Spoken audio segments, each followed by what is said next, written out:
সুপ্রিয় দর্শক বন্ধুরা, আসসালামু আলাইকুম। সবাই কেমন আছেন? আশা করছি যে যেখান থেকে দেখছেন অনেক অনেক ভালো আছেন। দর্শক বন্ধুরা, ফাইনালি ইন্ডিয়ান মার্কেটে Realme 10 Pro সিরিজ লঞ্চ হয়েছে। Realme 10 Pro সিরিজের মূলত দুইটি ফোন লঞ্চ হয়েছে, Realme 10 Pro এবং Realme 10 Pro Plus।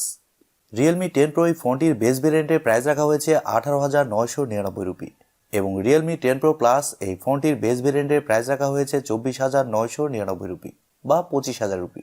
আর ভালো ব্যাপার হচ্ছে এই ফোনগুলো খুবই তাড়াতাড়ি বাংলাদেশের মার্কেটেও চলে আসছে। Realme 10 Pro Plus এই ফোনটির হাইলাইটেড বিষয় হচ্ছে ফোনে থাকছে কার্ভ ডিসপ্লে এবং এছাড়াও থাকছে MediaTek Dimensity 1080 চিপসেট, আরও থাকছে 108 মেগাপিক্সেলের ক্যামেরা। সো সবকিছু মিলে এই ফোনটি আসলে কেমন হবে? আর যেহেতু এই ফোনটি অলরেডি ইন্ডিয়ান মার্কেটে লঞ্চ হয়েছে, সেহেতু এই ফোনটি আমরা দেশের বাজারে কবে পাবো এবং এর প্রাইসই বা কেমন হতে পারে, এই সবগুলো বিষয় নিয়ে আজকের ভিডিওতে কথা বলবো। প্রথমে যদি এই ফোনটির ডিজাইন এবং বিল্ড কোয়ালিটি নিয়ে আমরা কথা বলি, তাহলে এই ফোনটির ব্যাক সাইডে থাকছে গ্লাস, এজি গ্লাস, আর ফোনটির ব্যাক সাইডে থাকছে 3টি ক্যামেরা। তবে হুট করে দেখলে মনে হবে এই ফোনটির ব্যাক সাইডে 2টি ক্যামেরায় ব্যবহার করা হয়েছে, কিন্তু না, এখানে 3টি ক্যামেরায় ব্যবহার করা হয়েছে এবং একেবারে নিচের দিকে থাকছে রিয়েলমির ব্র্যান্ডিং। রিয়েলমি এই ফোনটিকে যথেষ্ট স্লিম এবং লাইট ওয়েট রাখার চেষ্টা করেছে। ফোনটির থিকনেস করা হয়েছে 7.8 মিলিমিটার এবং ওজন করা হয়েছে 173 গ্রাম। এর কারণে এই ফোনটি আপনারা লং টাইম খুব ভালোভাবে ব্যবহার করতে পারবেন। তবে খারাপ লাগার মতো বিষয় হচ্ছে পোর্টস অ্যান্ড বাটন হিসেবে এই ফোনটিতে আপনারা 3.5 মিলিমিটার হেডফোন জ্যাক পাচ্ছেন না, আর শুধুমাত্র এই ফোনটিতে আপনারা 2টি সিম কার্ডই ব্যবহার করতে পারছেন। এক্সটার্নাল কোনো মেমোরি কার্ড এই ফোনটিতে ব্যবহার করতে পারছেন না, এই বিষয়টি একটু খারাপ লেগেছে। তবে ভালো ব্যাপার হচ্ছে এই ফোনটির সামনে আসলে আপনারা পেয়ে যাচ্ছেন একটি ফুল ভিউ কার্ভ ডিসপ্লে, যার উপর অংশে মাঝ বরাবর পাঞ্চলের মাধ্যমে বসানো থাকছে সেলফি ক্যামেরাটি। রিয়েলমির ফোনের প্রথমবার ডিসপ্লের মাঝ বরাবর পাঞ্চলের মাধ্যমে সেলফি ক্যামেরা ব্যবহার করা হয়েছে, এই বিষয়টি খুবই ভালো লেগেছে। আর সবচেয়ে ভালো ব্যাপার হচ্ছে এই ফোনে থাকছে ইন ডিসপ্লে ফিঙ্গারপ্রিন্ট সেন্সর, যা খুবই ফাস্ট এবং অ্যাকুরেট বলে জানতে পেরেছি। ফোনটি মার্কেটে 3টি কালার ভেরিয়েন্টে পাওয়া যাবে, ব্ল্যাক, ব্লু এবং স্টারলাইট। সো ওভারঅল সবকিছু মিলে এই ফোনটির ডিজাইন এবং বিল্ড কোয়ালিটি আপনাদের কাছে কেমন লেগেছে কমেন্ট করে আপনাদের মূল্যবান মতামত অবশ্যই জানাবেন। আর আপনারা যদি আমাদের চ্যানেলে নতুন হয়ে থাকেন, সেক্ষেত্রে আমাদের চ্যানেলটি সাবস্ক্রাইব করে পাশে থাকবেন আর পাশে থাকা বেল আইকনটি প্রেস করে দিবেন। ডিসপ্লে নিয়ে কথা বলতে গেলে এই ফোনে থাকছে 6.7 ইঞ্চির একটি অ্যামোলেড প্যানেল, যেখানে থাকছে 1 বিলিয়ন কালার্স এবং HDR10+ এর সাপোর্ট। এই ডিসপ্লেটি হচ্ছে ফুল HD প্লাসের একটি ডিসপ্লে, যার রেজুলেশন হিসেবে থাকছে 1080x2412 পিক্সেল এবং আরও থাকছে 394 ppi ডেন্সিটি। আর ডিসপ্লের ভালো ব্যাপার হচ্ছে এই ডিসপ্লেতে ব্যবহার করা হয়েছে 120 হার্টজের রিফ্রেশ রেট। এর কারণে স্বাভাবিকভাবেই ডিসপ্লে টাচ রেসপন্স কিন্তু খুবই ভালো হবে এবং এছাড়াও থাকছে 800 নিটস টাইপ ব্রাইটনেস, যার কারণে ডাইরেক্ট সানলাইটেও যদি এই ফোনটি আপনারা ব্যবহার করেন, সেক্ষেত্রেও ডিসপ্লেতে ব্রাইটনেসের ঘাটতি ফিল করবেন না, ডিসপ্লেটা যথেষ্ট ব্রাইট হবে। আর ফুল HD প্লাসের অ্যামোলেড প্যানেল হওয়ার কারণে ডিসপ্লেতে যে কোনো কন্টেন্ট প্লে করলে শার্পনেসের ঘাটতিও একেবারেই ফিল করবেন না, ডিসপ্লের কালার কোয়ালিটিও দুর্দান্ত হবে। ওভারঅল প্রাইস পয়েন্ট অনুযায়ী রিয়েলমি এখানে অবশ্যই ভালো ডিসপ্লে প্রোভাইড করেছে, পাশাপাশি কার্ভ ডিসপ্লে। ফোনটির সফটওয়্যার এবং পারফরমেন্স নিয়ে যদি আমরা কথা বলি, তাহলে এই ফোনে থাকছে Android 13, যার ব্যাকএন্ডে থাকছে Realme UI 4.0, আর ফোনটিতে চিপসেট হিসেবে থাকছে MediaTek Dimensity 1080, যা আমরা Redmi Note 12 Pro সিরিজেও দেখতে পেয়েছি। এই চিপসেটটি হচ্ছে একটি 5G চিপসেট, যা 6 ন্যানোমিটার আর্কিটেকচারে তৈরি করা একটি অক্টা-কোর প্রসেসর এবং জিপিইউ হিসেবে থাকছে Mali G68 MC4। দর্শক বন্ধুরা, MediaTek Dimensity 1080 এই চিপসেটটা কিন্তু যথেষ্ট ভালো একটি চিপসেট।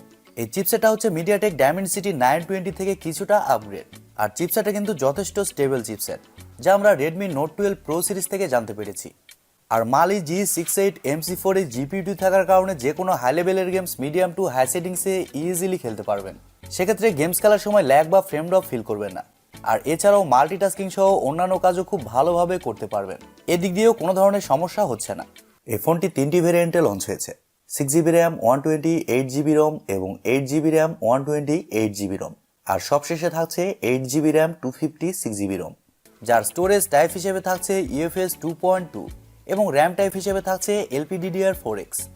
ক্যামেরা সেকশনে কথা বলতে গেলে এই ফোনটির ব্যাক সাইডে থাকছে 3টি ক্যামেরা, যার মেইন সেন্সর হিসেবে থাকছে 108 মেগাপিক্সেলের একটি ওয়াইড সেন্সর, যা f1.8 অ্যাপারচার, এবং সেকেন্ডে থাকছে 8 মেগাপিক্সেলের একটি আলট্রা ওয়াইড সেন্সর, যা f2.2 অ্যাপারচার, এবং সবশেষে থাকছে 2 মেগাপিক্সেলের একটি ম্যাক্রো সেন্সর।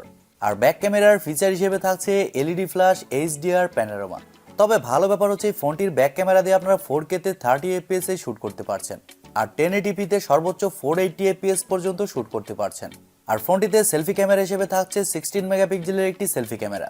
তবে সেলফি ক্যামেরা দিয়ে আপনারা শুধুমাত্র 1080p-তে 30 fps-এই শুট করতে পারছেন। সেলফিতে আবার 4K অপশনটা থাকছে না। ফটো কোয়ালিটির কথা বলতে গেলে শোনা যাচ্ছে এই ফোনটির ব্যাক ক্যামেরার মেইন সেন্সরের ফটো কোয়ালিটি মোটামুটি ভালোই হবে। এবার আসলে আমাদের দেখার পালা বাংলাদেশ এবং ইন্ডিয়ার ওয়েদারে এই ফোনটির ফটো কোয়ালিটি এবং ভিডিও কোয়ালিটি কতটা বেটার হয়। ফোনটির ভালো দিক হচ্ছে এই ফোনে থাকছে স্টেরিও স্পিকার সিস্টেম, এর কারণে এই ফোনটির অডিও কোয়ালিটিও কিন্তু দুর্দান্ত হবে। আর এছাড়াও ওয়াইফাই, ব্লুটুথ, জিপিএস, এনএফসির মতো আরও অনেক ফিচার পেয়ে যাচ্ছেন এবং আরও থাকছে ইউএসবি টাইপ-সি 2.0। ফোনটির ব্যাটারি এবং চার্জার নিয়ে কথা বলতে গেলে এই ফোনে থাকছে 5000 mAh-এর একটি ব্যাটারি, আর ফোনটিকে চার্জ করার জন্য থাকছে 67 ওয়াটের একটি চার্জার। আর রিয়েলমি বলছে চার্জারের মাধ্যমে আপনারা 30 থেকে 35 মিনিটের মধ্যে ফোনটিকে ফুল চার্জ করতে পারবেন।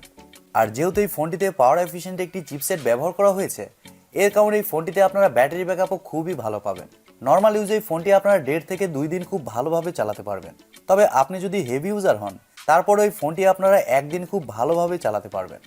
এবারে কথা হচ্ছে বাংলাদেশের মার্কেটে এই ফোনটি আমরা কবে পাচ্ছি। দর্শক বন্ধুরা, প্রথমে বলেছি এই ফোনটি গতকালই ইন্ডিয়ান মার্কেটে লঞ্চ হয়েছে, আর আগামী 10 থেকে 15 দিনের মধ্যে এই ফোনটি আপনারা দেশের বাজারে আনঅফিসিয়ালি পেয়ে যাবেন। দেশের বাজারে এই ফোনটির আনঅফিসিয়াল প্রাইস হতে পারে প্রথম অবস্থায় 35,000 টাকা, তবে ধীরে ধীরে এই ফোনটির প্রাইস কমে 30,000 টাকাতেই পেয়ে যাবেন, কিন্তু কিছুদিন দেরি হবে। সো আপনারা যারা Realme 10 Pro Plus এই ফোনটির জন্য ওয়েট করছেন, তারা আরও কয়েকটা দিন ওয়েট করুন। মোটামুটি 1 মাস পরে এই ফোনটি নিলে 30,000 টাকার মধ্যে এই ফোনটি আপনারা পেয়ে যাবেন। তবে Realme 9 Pro Plus ওই ফোনটি থেকে এই ফোনটি কিছু ক্ষেত্রে ডাউনগ্রেড। আপনারা যদি Realme 9 Pro Plus এবং Realme 10 Pro Plus এই ফোনটির কম্পেয়ার ভিডিও চান, সেক্ষেত্রে আমি ভিডিও দেওয়ার চেষ্টা করব। প্রিয় দর্শক বন্ধুরা, এই ছিল আজকের ভিডিওটি আপনাদের কাছে কেমন লেগেছে কমেন্ট করে অবশ্যই জানাবেন। আর ভিডিওটি যদি সত্যিই ভালো লেগে থাকে তাহলে TPTechTube চ্যানেলটি সাবস্ক্রাইব করবেন এবং ভিডিওতে একটি লাইক দিবেন। সো আজকের মতো এই পর্যন্তই, দেখা হবে কালকের ভিডিওতে। সবাই অনেক অনেক ভালো থাকবেন এবং সুস্থ থাকবেন। খোদা হাফেজ, টাটা।